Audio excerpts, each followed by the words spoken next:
மாயா Sandhya serial December 18ஆம் தேதி எபிசோடுக்கான review தாங்க இந்த வீடியோவில் நம்ம இன்னைக்கு பார்க்க போகிறோம்.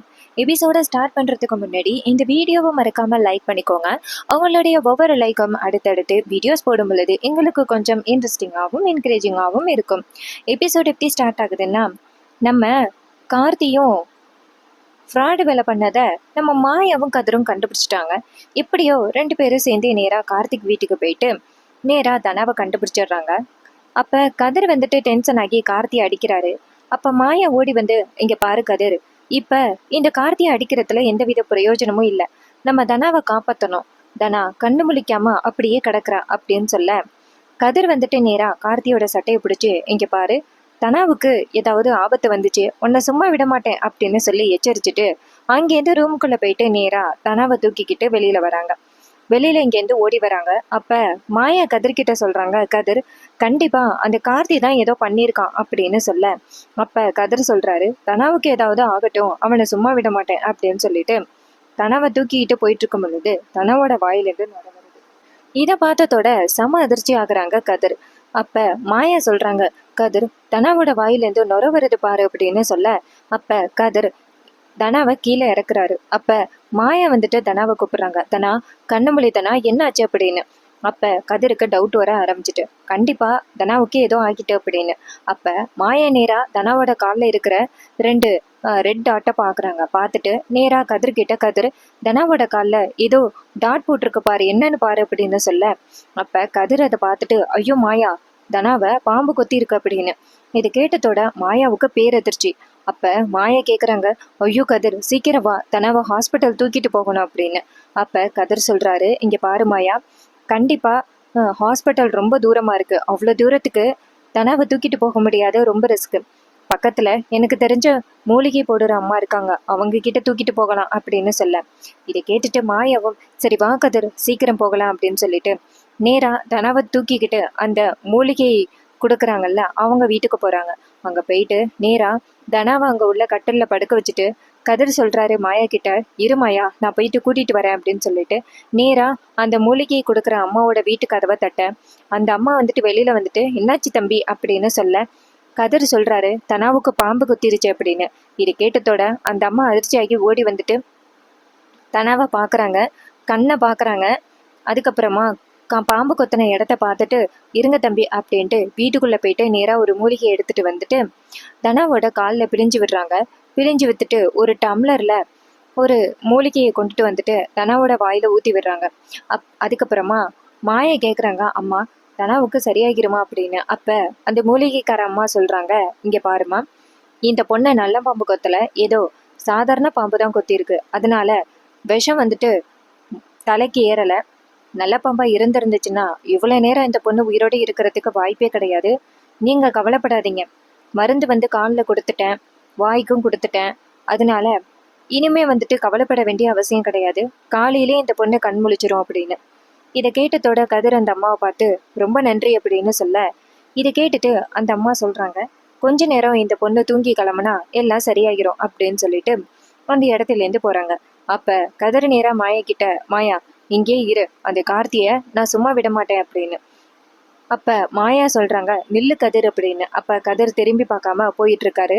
அப்ப மாயா நேரா கதிர் கிட்ட, இங்க பாரு கதிர், இப்ப நீ கோவப்படுறதுனால என்ன ஆக போகுது அப்படின்னு. அப்ப கதிர் சொல்றாரு, அந்த கார்த்தி இருக்கிற வரைக்கும் தனாவோட வாழ்க்கையில பிரச்சனை வந்துகிட்டே தான் இருக்கும், அவனை நான் சும்மா விட மாட்டேன், பாம்பு கொத்திரத்துக்குறோட தெரியாம தனாவோட வாழ்க்கையை அழிக்க பார்த்திருக்கான்னு அப்படின்னு. அப்ப மாயா கதிர்கிட்ட, இங்க பாரு கதிர், இப்ப நீ அவனை கொலை பண்ணியன்னா என்ன நடக்கும், நீ தான் ஜெயிலுக்கு போவ, இங்க பாரு நம்ம எப்படியாவது அவன்கிட்ட அந்த வீடியோ எடுத்துருச்சு, அதுக்கப்புறம் அவனை போலீஸ்ல பிடிச்சு கொடுக்கணும், அதுதான் நம்மளுடைய பிளான். அது வரைக்கும் நீ கொஞ்சம் பொறுமையா இரு, நீ தேவையில்லாம இப்ப கோவப்பட்டியன்னு வச்சுக்கேன், கண்டிப்பா அது ரொம்ப பெரிய பிரச்சனையில முடிஞ்சிடும், உன்னுடைய வாழ்க்கையும் போயிரும், தனாவோட வாழ்க்கையும் போயிரும் அப்படின்னு. இதை கேட்டதோட கதிரும் சரி அப்படின்னு சொல்லிட்டு பொறுமையா இருக்காரு. அதுக்கப்புறம் மாயா சொல்றாங்க கதிர்கிட்ட, சரி நீ தனாவை தூக்கிட்டு வா, நம்ம வீட்டுக்கு போவோம், பெரியம்மா காத்துக்கிட்டு இருப்பாங்க அப்படின்னு. இதை கேட்டதோட கதிரும் சரி அப்படின்னு சொல்றாரு. இன்னொரு பக்கம் நேரா நம்ம ஜானகியை காமிக்கிறாங்க. ஜானகி சாமி கும்பிட்டுக்கிட்டு இருக்காங்க, எப்படியாவது தனாவுக்கு எந்த ஆபத்தும் இல்லாம நல்லபடியா வீட்டுக்கு வரணும் அப்படின்னு. அதே நேரத்துல சிவா வீட்டுக்கு வராரு. சிவா வந்ததோட ஜானகி கண்ணீரை தொடச்சிட்டு நேராக சிவா கிட்ட போயிட்டு, வா சிவா, வேலையெல்லாம் முடிஞ்சிருச்சு அப்படின்னு சொல்ல சிவா சொல்றாரு, அதெல்லாம் முடிஞ்சுட்டேனே, சம்பளம் கொடுக்க வேண்டிய எல்லாருக்கும் சம்பளம் கொடுத்தாச்சு, இன்னைக்கு கொஞ்சம் லேட் ஆயிட்டு கணக்கு வழக்க பார்த்துட்டு வரதுக்கு அப்படின்னு. இதை கேட்டதோட ஜானகியும் சரி சிவா, சாப்பிட்டுட்டு போய் தூங்கு அப்படின்னு சொல்ல, அப்ப சிவா நேரா ஜானகி கிட்ட, அண்ணி ஒரு முக்கியமான விஷயம் அப்படின்னு. ஜானகி கேக்குறாங்க, என்ன சிவா, என்ன முக்கியமான விஷயம் அப்படின்னு. அப்ப சிவா சொல்றாரு, அண்ணி தனா வீட்டுல இருக்காளா அப்படின்னு. இதை கேட்டதோட ஜானகிக்கு அதிர்ச்சி ஆகுறது, ஏன்னா தனா வீட்டுல இல்லை. அப்ப ஜானகி சொல்றாங்க சிவா கிட்ட, ஏன் சிவா, தனா ரூம்ல தான் தூங்கிட்டு இருக்கா, என்னாச்சு அப்படின்னு. சிவா சொல்றாரு, இல்ல அவளை கூப்பிட முடியுமா, கொஞ்சம் அவளை பார்க்கணுமே அப்படின்னு. அப்ப ஜானகி சொல்றாங்க, ஏன் சிவா என்னாச்சு, அவ தூங்கிட்டுல இருக்கா அப்படின்னு. அப்ப சிவா சொல்றாரு, இல்ல தனா மாதிரியே ஒரு பொண்ணை நான் ரோட்ல பார்த்தேன், ஃபாலோ பண்ணிக்கிட்டு போனேன், அப்படியே பார்த்தா நம்ம தனா பொண்ணு மாதிரி தான் இருந்துச்சு, அதான் கேட்டேன் அப்படின்னு. அப்ப ஜானகி நினைக்கிறாங்க, தனா கார்த்தி வீட்டு பக்கம் போனதை சிவா பார்த்துருக்கான் அப்படின்னு நம்ம ஜானகி நினைக்கிறாங்க. அப்ப ஜானகி வந்துட்டு நேரா சிவா கிட்ட, இங்க பாரு சிவா, நான் தான் இப்ப கொண்டு போய் அவளுக்கு பால் கொடுத்துட்டு வந்தேன், பாலை குடிச்சிட்டு தூங்கிட்டு இருக்கா, ஸோ அவளை தொந்தரவு பண்ண வேணாமே அப்படின்னு. இதை கேட்டதோட சிவா சொல்றாரு, சரி அண்ணி, அதான் நீங்க பாத்துட்டீங்கல்ல, சரி சரி அப்படின்னு சொல்ல, இதை கேட்டுட்டு ஜானகியும் சரிப்பா சிவா, நீ போயிட்டு தூங்கு அப்படின்னு சொல்ல, சிவாவும் சரிங்க அண்ணி அப்படின்னு சொல்லிட்டு ஒரு குழப்பத்தோடய அந்த இடத்துல இருந்து போறாங்க. அப்ப ஜானகி நினைக்கிறாங்க, சிவா கண்டிப்பா தனாவை பார்த்திருக்கான், அதனாலதான் இப்படி கேட்கறான், இல்லைன்னா கேட்க மாட்டான் அப்படின்னு ஜானகி நினைக்கிறாங்க. ஏன் இன்னும் தனாவை காணும், என்ன ஆச்சுன்னு தெரியலையே அப்படின்னு ஒரே குழப்பமா இருக்கு நம்ம ஜானகிக்கு. அதே நேரத்துல கதிர் வந்துட்டு தனாவை தூக்கிட்டு வீட்டுக்குள்ள வராங்க. அப்ப ஜானகி பார்த்துட்டு அதிர்ச்சி ஆகி ஓடி போய் கதிர்கிட்ட, கதிர் தனாவுக்கு என்னாச்சு அப்படின்னு சொல்ல, மாயா பெரியம்மா கிட்ட, பெரியம்மா யாராவது பார்த்தா பிரச்சனை ஆகிரும், தனாவை ஃபர்ஸ்ட் அவ ரூமுக்கு கொண்டுட்டு போகணும் அப்படின்னு சொல்லிட்டு தனாவை தூக்கிக்கிட்டு நேரா ரூமுக்கு போறாங்க. அப்ப நம்ம ஜானகி வந்துட்டு பதட்டத்திலேயே, ஐயோ என் பொண்ணுக்கு என்னாச்சோ அப்படின்ட்டு பதட்டத்திலேயே இருக்காங்க. அப்ப கதிர் நேரா தனாவோட ரூமுக்கு போயிட்டு தனாவை படுக்க வைக்கிறாங்க. அப்ப ஜானகி நேரா நம்ம மாயா கிட்ட, மாயா என்ன ஆச்சு அப்படின்னு கேட்க, மாயா சொல்றாங்க, தனாவா பாம்பு கடிச்சிட்டு அப்படின்னு. இது கேட்டதோட ஜானகிக்கு பேரதிர்ச்சி, என்னம்மா சொல்ற அப்படின்னு. அப்ப மாயா சொல்றாங்க, பெரியம்மா கவலைப்படாதீங்க, சாதாரண பாம்பு தான், நல்ல பாம்பெல்லாம் கிடையாது, நாங்க மூலிகை கொடுத்து மருந்தெல்லாம் கொடுத்து தான் கூட்டிட்டு வந்திருக்கோம் அப்படின்னு. இது கேட்டதோட ஜானகி சொல்றாங்க, அம்மா இவ எப்படிம்மா அங்க போனா அப்படின்னு. அப்ப மாயா சொல்றாங்க, பெரியம்மா அந்த கார்த்தி இருக்கான்னு அவன் தான் ஃபோன் பண்ணி கூப்பிட்டுருக்கான் அப்படின்னு. இது கேட்டதோட ஜானகி அதிர்ச்சி ஆகுறாங்க, எதுக்காக இவ அங்க போனா அப்படின்னு. அப்ப மாயா சொல்றாங்க, பெரியம்மா அவன் தற்கொலை பண்ணிக்கிறேன் அப்படின்னு சொல்லி தனாவை மிரட்டி தான் வர வச்சிருக்கான், தனாவும் ரொம்ப இன்னசென்ட் இல்லையா, அதான் அவன் கூப்பிட்டத்தோட போயிட்டான் அப்படின்னு. இது கேட்டதோட ஜானகி சொல்றாங்க, அந்த கதிரி அந்த கார்த்தி ஏன் இப்படி காலை சுத்தன பாம்பா இருக்கான் அப்படின்னு. அப்ப மாயா சொல்றாங்க, பெரியம்மா அவன் கண்டிப்பா என்னைக்குமே திறந்த மாட்டான், அந்த புவனேஸ்வரியோட குடும்பமே நம்ம குடும்பத்தை அவமானப்படுத்துறதுக்கு ஏதாவது ஒரு சின்ன வாய்ப்பு கிடைக்காது அப்படின்னு எதிர்பார்த்து காத்துக்கிட்டு இருக்காங்க, நம்ம எப்படி அவங்க கிட்ட இருந்து தப்பிக்கிறது அப்படின்னு. அப்ப ஜானகி சொல்றாங்க, அந்த கார்த்திக்கு ஒரு முற்றுப்புள்ளி வச்சே ஆகணும், அவனை விடக்கூடாது அப்படின்னு. அப்ப மாயா சொல்றாங்க, பெரியம்மா அதங்க நாங்க பாத்துக்கிறோம் பெரியம்மா, நீங்க பொறுமையா இருங்க, இப்போதைக்கு அவன்கிட்ட இந்த வீடியோ இருக்கு, அதை எப்படியாவது அவன்கிட்டேருந்து வாங்கிடணும், அதுக்கப்புறம் தான் அவனை நம்ம பழி வாங்க முடியும், அது வரைக்கும் நம்ம பொறுமையா தான் இருக்கணும் அப்படின்னு. அப்ப ஜானகி சொல்றாங்க, அந்த புவனேஸ்வரி தான் அப்படின்னா அவன் பெத்த பிள்ளையும் அப்படி இருக்கே அப்படின்னு சொல்லிட்டு ஜானகி ஃபீல் பண்றாங்க.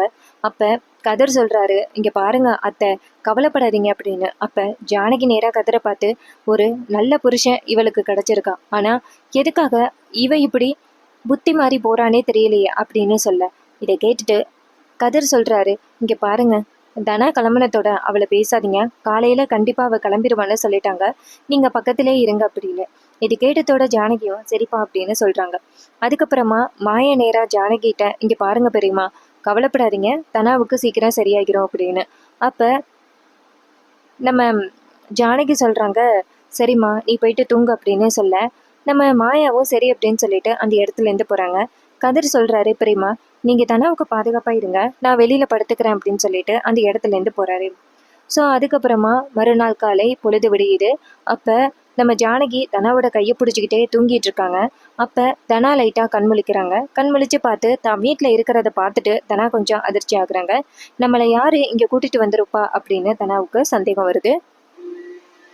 தனா வந்துட்டு கண்முழிச்சத்தோட ஜானகியும் கண்முழிக்கிறாங்க. அதே நேரத்துல மாயா ரூம்குள்ள வராங்க. ஆனா மாயா உள்ளார வரல, பாதியிலே நிக்கிறாங்க. தனா கிட்ட ஜானகி சொல்றாங்க, ஏமா தனா இப்ப எப்படி இருக்கா அப்படின்னு. அப்ப தனா சொல்றாங்க, அம்மா இப்ப பரவாயில்ல, நான் எப்படி இங்க வந்தேன் அப்படின்னு. அப்ப ஜானகி நேரா தனா கிட்ட, இங்க பாரு, நைட்டு நீ எங்க போன அப்படின்னு. அப்ப தனா அமைதியா இருக்க. அப்ப ஜானகி சொல்றாங்க, இங்க பாருமா, உன்னை பாம்பு கடிச்சிருக்கு, எப்படியோ மாயாவும் கதிரும் உன்னை கண்டுபிடிச்சு கொண்டு போய் மூலிகை கொடுத்து உன்னைய காப்பாத்தி கொண்டுட்டு வந்துட்டாங்க. இல்லைனா நீ இந்த நேரத்துல இப்படி இருந்திருக்கவே மாட்டேன். உனக்கு ஏதாவது ஆகியிருந்துச்சுன்னா நம்ம குடும்பம் தாங்கிக்குமா அப்படின்னு கேட்க. அப்ப தனா சொல்றாங்க, அம்மா என்னம்மா அப்படின்னு. அப்ப ஜானகி கேக்குறாங்க, சரி நைட்டு நீ எங்க போன அப்படின்னு. அப்ப நம்ம தனா அமைதியா இருக்க. ஜானகி சொல்றாங்க, நீ கார்த்தி வீட்டுக்கு தானே போன, உன்கிட்ட எத்தனை தடவை சொல்றது, அவன் நல்லவனே கிடையாது, உனக்கு கல்யாணம் ஆகிருச்சு, இனிமே கதிர் தான் உன் வாழ்க்கை, அதை விட்டுட்டு நீ இந்த மாதிரி பாதி ஜாமத்துல கார்த்தியை தேடி போறது அதெல்லாம் ரொம்ப தப்புமா அப்படின்னு. அப்ப தனா சொல்றாங்க, அம்மா தயவு செஞ்சு நான் சொல்றத புரிஞ்சுக்கோங்க அப்படின்னு. அப்ப ஜானகி கேக்குறாங்க, இங்க பாருமா, இந்த விஷயம் உங்க அப்பாவுக்கோ இல்ல வேற யாருக்கோ தெரிய வந்துச்சுன்னா அவங்க எந்த அளவுக்கு கஷ்டப்படுவாங்க அப்படிங்கிறத கொஞ்சமாவது யோசனை பண்ணி பாத்தியா அப்படின்னு சொல்ல. இதை கேட்டுட்டு தனா சொல்றாங்க, இங்க பாருமா, தயவு செஞ்சு நான் சொல்றதை கேளு அப்படின்னு. அப்ப ஜானகி கேக்குறாங்க, நீ என்ன சொல்ல போற அப்படின்னு. அப்ப தனா சொல்றாங்க, அம்மா நான் கார்த்திக் சாரை எதுக்கு பார்க்க போனேன்னா, இனிமே நீங்க என்னை வந்து கூப்பிடாதீங்க, இனிமே வந்துட்டு உங்களுக்கு எனக்கும் எந்த வித தொடர்பும் இல்லை, தயவு செஞ்சு என்னை தொந்தரவு பண்ணாதீங்க அப்படிங்கிறத சொல்றதுக்காக தான்மா நான் நேரா கார்த்திக் சாரை பார்க்க போனேன். ஆனா என்னை பாம்பு எப்ப குத்துனுச்சுன்னே தெரியல அப்படின்னு. அப்ப ஜானகி சொல்றாங்க, இங்க பாரு, தயவு செஞ்சு அவனை நம்பாத அப்படின்னு. அப்ப நம்ம தனா சொல்றாங்க, இதே மாதிரி கோயிலுக்கும் ஒரு தடவை வந்தாரு, அங்கேயும் நான் சொல்லிட்டேன், என் குடும்பம் தான் முக்கியம், என் குடும்பத்துக்காக மட்டும்தான் இதெல்லாம் பண்ணிக்கிட்டு இருக்கேன்னு சொல்லிட்டேன். ஆனா அவர் கொஞ்சம் கூட கேட்கவே மாட்டேங்கிறாரு அப்படின்னு. அப்ப ஜானகி சொல்றாங்க, இங்க பாரு, கதிர் தான் உன் உயிரையே நைட்டு காப்பாத்திருக்கான், ஞாபகம் வச்சுக்கோ அப்படின்னு. அப்ப தனா டக்குன்னு, இங்க பாருமா, தயவு செஞ்சு கதிருக்கு சப்போர்ட் பண்ற வேலை வச்சுக்காத, எனக்கு அவனை பத்தி நீ பேசினாலே செம கோவம் வருது, நீ அவனை மட்டும்தான் நம்பியா, என் வாழ்க்கையை பத்தி நினைச்சு பார்க்க மாட்டியா, நீ சொன்னதுனாலதான் பஞ்சாயத்துல கதிர் கூட சேர்ந்து வாழ்றேன் அப்படின்னு ஒத்துக்கிட்டேன், அதுக்கப்புறம் ஒவ்வொரு நிமிஷமும் நான் நரக வேதனையில இருக்கேன் அப்படிங்கிறது உனக்கு தெரியாதா, அந்த மாயா இருக்கா பாரு, அவதான் இது எல்லாத்துக்குமே காரணம், அவ மட்டும் பொறுமையா இருந்திருந்தா இன்னரும் நான் கார்த்திக் சாரை கல்யாணம் பண்ணியிருப்பேன், இந்த மாதிரி அவரும் என்ன நினைச்சு வருத்தப்பட்டு இருக்க மாட்டாரு, பாதி ஜாமத்துல போயிட்டு அவர்கிட்ட பேசணும் அப்படின்னு அவசியமும் கிடையாது, இது எல்லாத்துக்குமே காரணம் அந்த மாயாதான், அவ மட்டும் அவளுக்கு பிடிச்ச சீனுவை கல்யாணம் பண்ணிட்டு ரொம்ப சந்தோஷமா இருக்கா, ஆனா நான் விருப்பமே இல்லாத ஒருத்தன் கூட இப்ப நான் வாழ்ந்துகிட்டு இருக்கேன் அப்படின்னு சொல்ல. இதை கேட்டுட்டு மாயா ரொம்ப ஃபீல் பண்றாங்க. அப்ப ஜானகி நேரா தனா கிட்ட, இங்க பாரு தனா, உனக்கு இன்னும் உண்மை தெரிய வரல, ஒரு நாள் உண்மை தெரிய வந்துச்சுன்னா கண்டிப்பா நீ வருத்தப்படுவ, அதனால தயவு செஞ்சு இந்த மாதிரி வார்த்தையை கொட்டாத அப்படின்னு. அப்ப தனா கேக்குறாங்க, ஏமா இப்ப கூட அந்த மாயாவுக்கு தானே நீங்க சப்போர்ட் பண்றீங்க, ஏமா எனக்கு சப்போர்ட் பண்ணணும் அப்படின்னு உங்களுக்கு கொஞ்சம் கூட தோணவே மாட்டேங்குது அப்படின்னு. அப்ப ஜானகி சொல்றாங்க, இங்க பாருமா தனா, உண்மை சில விஷயங்கள் வெளியில வராம இருக்கு, அதனாலதான் நீ புரிஞ்சுக்காம இருக்க, ஆனா உண்மை உனக்கு தெரிய வந்துச்சுன்னா அதை விட நீ ரொம்ப கஷ்டப்படுவ, அதனால தயவு செஞ்சு இந்த மாதிரி பேசாதம்மா அப்படின்னு. ஆனா தனா சொல்றாங்க, அம்மா தயவு செஞ்சு இனிமே அவளை பத்தி என்கிட்ட பேசாதீங்க அப்படின்னு சொல்லிட்டு கோவமா அந்த இடத்துல இருந்து போறாங்க. இதை பார்த்துட்டு ஜானகி ரொம்ப வருத்தப்படுறாங்க. அப்ப மாயா இங்கேருந்து வந்ததோட ஜானகி நேரா மாயா கிட்ட, மாயா தனா அப்படி பேசுறாளேன்னு வருத்தப்படாத அப்படின்னு சொல்ல. அப்ப மாயா சொல்றாங்க, பெரியம்மா எனக்கு தெரியாதா, ஆனா அவ இந்த குடும்பத்தை விட்டு கொடுக்காம பேசுறாள்ல, இந்த குடும்பத்துக்காக தான் கதிர் கூட வாழ்றேன், கார்த்திக் கூட போகலன்னு சொல்றாள்ல, அது வரைக்கும் நமக்கு நல்லதுதான், இனிமே அவ கண்டிப்பா கார்த்திய பார்க்க போக மாட்டா அப்படின்னு எனக்கு நம்பிக்கை இருக்கு அப்படின்னு. இது கேட்டதோட ஜானகி சொல்றாங்க, இந்த வீட்டுக்கு நீ என்னெல்லாம் தியாகம் பண்ற, ஆனா உன்னை பத்தி இந்த வீட்டுல உள்ளவங்க யாரும் புரிஞ்சுக்க மாட்டேங்கிறாங்களே அப்படின்னு ஜானகி ரொம்ப வருத்தப்படுறாங்க. இதை கேட்டுட்டு மாயா சொல்றாங்க, பெரியம்மா கண்டிப்பா ஒரு நாள் எல்லாத்தையும் தெரிஞ்சுப்பாங்க, அப்புறம் பாத்துக்கலாம் அப்படின்னு சொல்றாங்க. அதுக்கப்புறமா வீட்டுக்கு வந்துட்டு நிறைய பெரியவங்க வராங்க. அவங்க வந்துட்டு நேரா ஜானகியை பார்த்து வணக்கம்மா அப்படின்னு சொல்ல. ஜானகி சொல்றாங்க, வணக்கங்க அப்படின்னு. அப்ப அவங்க சொல்றாங்க, அம்மா அன்னைக்கு கார்த்திகை தீப திருவிழாவுக்கு நீங்க தான் வந்துட்டு கிரீடத்தை எடுத்துட்டு வந்தீங்க, அதே மாதிரி நாளைக்கு அம்மனோட நகையை எடுத்துட்டு வந்தீங்கன்னா நல்லா இருக்கும் அப்படின்னு. இதை கேட்டதோட ஜானகி அதிர்ச்சியாகி, இங்க பாருங்க, ஏதோ சூழ்நிலையால நான் அந்த கிரீடத்தை எடுத்துட்டு வந்தேன், ஆனா அந்த நகையெல்லாம் அவரு தானே கொண்டுட்டு வரணும், நீங்க அவர்கிட்ட தான் கேட்கணும் அப்படின்னு. அப்போ அவங்க சொல்கிறாங்க, இல்லைம்மா நீங்கள் தானே கிரீடத்தை எடுத்துகிட்டு வந்தீங்க, அதனால தான் உங்ககிட்ட நாங்கள் கேட்குறோம். நீங்கள் அந்த நகையெல்லாம் நாளைக்கு எடுத்துகிட்டு வந்து சாமிக்கு சாத்துனீங்கன்னா நல்லா இருக்கும் அப்படின்னு. இது கேட்டதோட அங்கே உள்ளவங்க எல்லாருமே அதிர்ச்சி ஆகுறாங்க. அப்போ ஜானகி சொல்கிறாங்க, சரிங்க நான் வரேன் அப்படின்னு. அப்போ அந்த பெரியவங்க சொல்கிறாங்க, அப்படியே ரகுராம் ஐயாவையும் கூட்டிகிட்டு வந்துருங்க அப்படின்னு. இதை கேட்டதோட ஜானகியும் சரிங்க அவர் கண்டிப்பாக வருவார் அப்படின்னு சொல்ல, உடனே அந்த தலைவர்கள் எல்லாருமே அந்த இடத்துலேருந்து போகிறாங்க. போனதோட பத்மா கேட்குறாங்க, அண்ணி நல்லா இருக்கு, என்ன நடக்குது இங்க? அன்னைக்கு தான் ஏதோ கிரீடத்தை எடுத்துட்டு போனீங்க, இன்னைக்கு அண்ணன்கிட்ட கேட்காமையே அண்ணன் வருவார் அப்படின்னு சொல்றீங்க, யாரை கேட்டு இதெல்லாம் சொல்லிக்கிட்டு இருக்கீங்க அப்படின்னு. அப்ப ஜானகி சொல்றாங்க, இங்க பாரு பத்மா, இந்த ஊருக்காகவும் இந்த கோவிலுக்காகவும் மக்களுக்காகவும் கண்டிப்பா அவர் கோயிலுக்கு வருவாருன்னு எனக்கு நம்பிக்கை இருக்கு அப்படின்னு. அப்ப பத்மா சொல்றாங்க, இங்க பாருங்க, அப்படியேப்பட்ட நீங்க இவங்க கிட்ட அண்ணன் வருவாரு அப்படின்னு நீங்களே சொல்லக்கூடாது. அண்ணனுக்கும் முன்னாடியா நீங்க இருக்கீங்க, இந்த வீட்டுல உங்களோட அதிகாரம் தான் அதிகமா இருக்க மாதிரி இருக்கு. உண்மையிலே அன்னைக்கு கிரீடத்தை எடுத்துட்டு போக வேண்டியது ரகுராம் ஐயாவோட தம்பி சிவா தான் எடுத்துட்டு போகணும். ஆனா நீங்க எடுத்துட்டு போனதே ரொம்ப பெரிய தப்பு. இன்னைக்கு நீங்க அந்த நகை வேற எடுத்துட்டு போறதுக்கு உங்ககிட்ட பர்மிஷன் கேட்டு போறாங்க. இங்க என்ன நடக்குது அப்படின்னு சொல்லிட்டு ஜானகி கிட்ட பத்மா கடிஞ்சிக்கிறாங்க. அப்ப அந்த இடத்துல இருந்து எல்லாரும் போயிடுறாங்க. அப்ப நம்ம மாய நேர ஜானகியை பார்த்துட்டு, பெரியம்மா கவலைப்படாதீங்க, கண்டிப்பா புரிஞ்சுப்பாங்க அப்படின்னு சொல்றாங்க. பாட்டியும் ரொம்ப கோவமா அந்த இடத்துல இருந்து போறாரு. அப்ப நம்ம ஜானகி நேரா ரகுராமோட ரூம் பக்கத்துல போய் நின்றுட்டு, என்னங்க நீங்க கண்டிப்பா நாளைக்கு அந்த கோவிலுக்காகவும் மக்களுக்காகவும் பரவிங்கன்னு எனக்கு நம்பிக்கை இருக்கு அப்படின்னு. அப்ப ரகுராம் கோவமா உட்காந்துருக்காரு.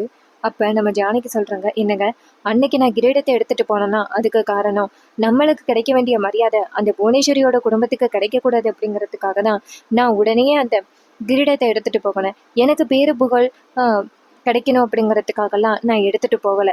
கண்டிப்பா நீங்க புரிஞ்சுப்பீங்கன்னு எனக்கு நம்பிக்கை இருக்கு. ஆனா நாளைக்கு அந்த நகையெல்லாம் எடுத்துட்டு வர சொல்றாங்க, கண்டிப்பா நான் எடுத்துட்டு போக மாட்டேன். நீங்க இந்த ஊருக்காக நகையெல்லாம் எடுத்துட்டு போவீங்க அப்படிங்கிற ஒரு நம்பிக்கை எனக்கு இருக்கு அப்படின்னு. இது கேட்டதோட ரகுராம் செம்ம டென்ஷன் ஆகி வந்துட்டு கதவை வேகமா சாத்துறாரு. இதை பார்த்துட்டு நம்ம ஜானகி அதிர்ச்சியாகி கண் கலங்கி நிக்கிறாங்க. ஜானகி அப்படி கண் கலங்கி நிக்கிறத பார்த்துட்டு மாயா வருத்தப்படுறாங்க. இது எல்லாத்துக்குமே காரணம் நம்ம தானே, நம்ம கொஞ்சம் பொறுமையா இருந்திருக்கணும் அப்படின்னு மாயா நினைக்கிறாங்க. ரொம்பவே சூப்பராக இன்னைக்கான எபிசோடு ஃபினிஷ் பண்ணியிருக்காங்க. அப்கமிங் எபிசோடில் என்னெல்லாம் நடக்க வாய்ப்புகள் இருக்குது அப்படின்னு தெரிஞ்சுக்கணும்னா மறக்காமல் நம்ம சேனலை சப்ஸ்கிரைப் பண்ணிக்கோங்க.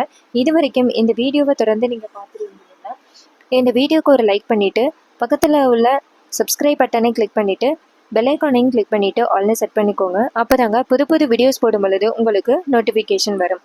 ஸோ அப்கமிங் எபிசோடில் என்னெல்லாம் கதைகள் வரும் அப்படின்னா, கண்டிப்பாக மாயா எப்படியாவது வந்துட்டு அந்த கார்த்திகிட்டேருந்து வீடியோவை எடுக்க ட்ரை பண்ணுவாங்க. அதுக்கப்புறம் ஜானகி வந்துட்டு ரகுராம கூட்டிக்கிட்டு எப்படியும் அந்த நகைகளை சாமிக்கு வைக்கிறதுக்காக போவாங்க. கார்த்தி வந்துட்டு தனாவை பார்க்காததுனால செம்ம கோவத்தில் இருப்பார். புவனேஸ்வரி கார்த்தியோட ஃப்ராடி வேலையை கண்டுபிடிச்சிட்டாங்க. புவனேஸ்வரி என்ன பண்ண போகிறாங்க அப்படிங்கிறதையும் வெயிட் பண்ணி பார்ப்போம். தேங்க்ஸ் ஃபார் வாட்சிங்.